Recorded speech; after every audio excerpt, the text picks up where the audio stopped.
Well, hi folks, Leigh Farnell here. This is such an exciting interview. I started it today and then something happened. Whether it was the universe or what, I don't know. But I'm interviewing my great mate, Greg Campbell, and he's written a 700-page book. It is really the link between Aboriginal culture and the lessons of 65,000 years and our non-Indigenous society. You've got to get hold of the book. It's called Total Reset. This is just a teaser. We're going to do the full interview next week, but this is just a teaser. In the meantime, do get hold of the book. And here we go with Greg Campbell. Well, good morning, folks. This is going to be a fantastic Leading Your Best Life interview. This is with an old mate of mine from 1985, Greg Campbell. There's so much to talk about, and he's got a fantastic book, which boy, you're going to be blown away by. Greg, welcome aboard to our Leading Your Best Life podcast. Yeah, thank you, Leigh. It's great to spend time with you again. Wonderful. Mate, we go back a long, long way. But enough of me. Let's talk about Greg Campbell because our story's intertwined. There's no doubt about it. Yeah. But, mate, let's go back because, as I say, this book is just absolutely fantastic. You can see I've got notes every page. There's things jumping off it. Total Reset, realigning with our timeless, holistic blueprint for living. There's just so much to it. We're going to delve into this, but needless to say, your story weaves its way through there, of course. But let's go back. Tell us in your Tracy, the Greg Campbell story. Where has Greg Campbell come from, and where is he now? That's a big one. That's a wonderful question, isn't it? He came from a man and a woman who conceived him on Wudjuk country in Scarborough, and was born on Wudjuk country, a white fella with a spirit coming from that space. Where he's at now is exactly the same as he was when he was born, and he will be the same when he leaves the body. The persona, of course, has had its whole unfolding drama all the way, but I remain the same. Right, beautiful. And of course, as you say in the book, Scarborough in those days was very much hinterland in Perth, wasn't it? Which then meant you were able to spend all that time in the bush. And you're reminding me of my own childhood in Myers Flat. I spent so much time in the bush. Silence, it was just me and the dog really for a lot of the time in the bush. So I connected quite deeply. And you talked about, in those days, the baker and the grocer, and in our case, the sewage man had horse and cart, bringing the bread and bringing the food, bringing, in our case, the ice as well. You brought back all of those memories from that time. Yeah. And indicative of the ethos that prevailed, which was that if you wanted to have a meaningful life, then you had to have meaningful relationships, not commercial relationships that lacked human meaning and purpose. Yes. So it's very simple to understand. Part of the reason why things seem to be going awry is this disconnection with the activities of daily life from the very essence of it that gives it value, which is, when you have a real thing happen between two people, a funny exchange, it might be a stranger and they're in trouble, you help them out of a situation, they were stuck in their car or whatever. These are the things that add value to our life. The other way, which strips that from us and demands that we just enter into monetary-based or, commercial type quantified transactions, is what makes the spirit of the human become cold and starts, and it affects, actually, you see it today very evident in the extraordinary rise in the levels of mental health right across the board in all age groups. And it's no accident. It's not because there's something wrong with people. People are terrific by and large. It's a system in which we have to live. Yeah.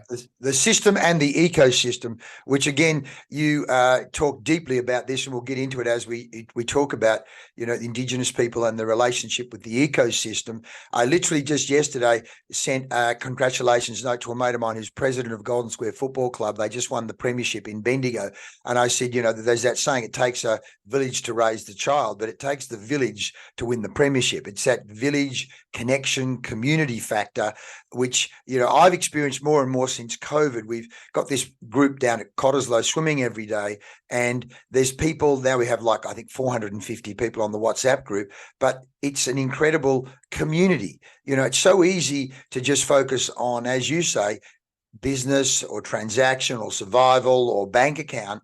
But certainly, I'm looking right now. I've got Kate Cheney's newsletter in front of me. Got involved with that, the election last year, and this whole the power of community. And you've made the point there around relationship. Just yesterday, an email came through, and I traced it through. There's been a study on the 1942-43 graduates from Harvard University for over 80 years. And they're going, what is it that's helped these people be successful? And the bottom line was relationships, the warmth of relationships, which, as you say, in the world of business, and I know one of the personality profiles we use, and when we work together, we use the DISC profile. This one's similar, but they talk about steel personality, the steel personality versus the warm personality. And the steel personality is spreadsheets, numbers, transactions, deals, which of course is part of business, but it's not, as you say, the essence of life.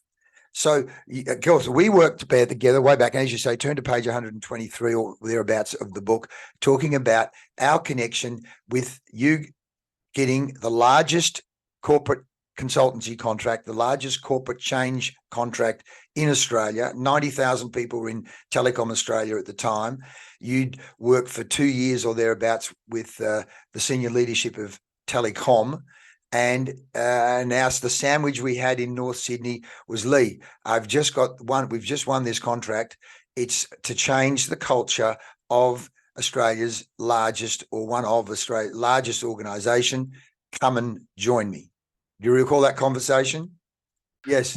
Yes, it happened because I heard you give a 45-minute talk at a conference in which I also gave a talk, and I knew nothing about you other than that Leigh is going to work with us.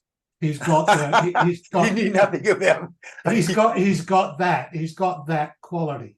Yeah. And it's a quality that's very hard to define because it is experienced as a deep, true feeling about someone. Yeah. That it's not to do with the mind kicking in. The mind come into play afterwards to interpret that feeling, but I always trust it, and it's never misled me. In your case, definitely not. Thanks, mate. Very kind of you to say so, mate. And of course, it was a life-changing sandwich for me as well.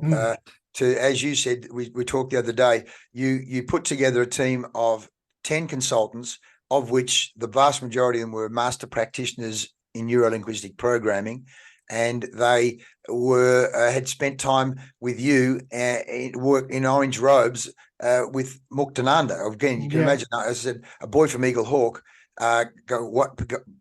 People went in orange. What the hell's all this about? But of course, as you said, incredibly, deeply immersive experience for me as a human being in terms of change, working with other human beings, trying to facilitate change. Just an incredible experience. But as you said all along, you're only going to be in the corporate world for 5 years. And then you made Lisa, your wife, that promise. Yeah, I did. Right? I did, yeah, in 1982.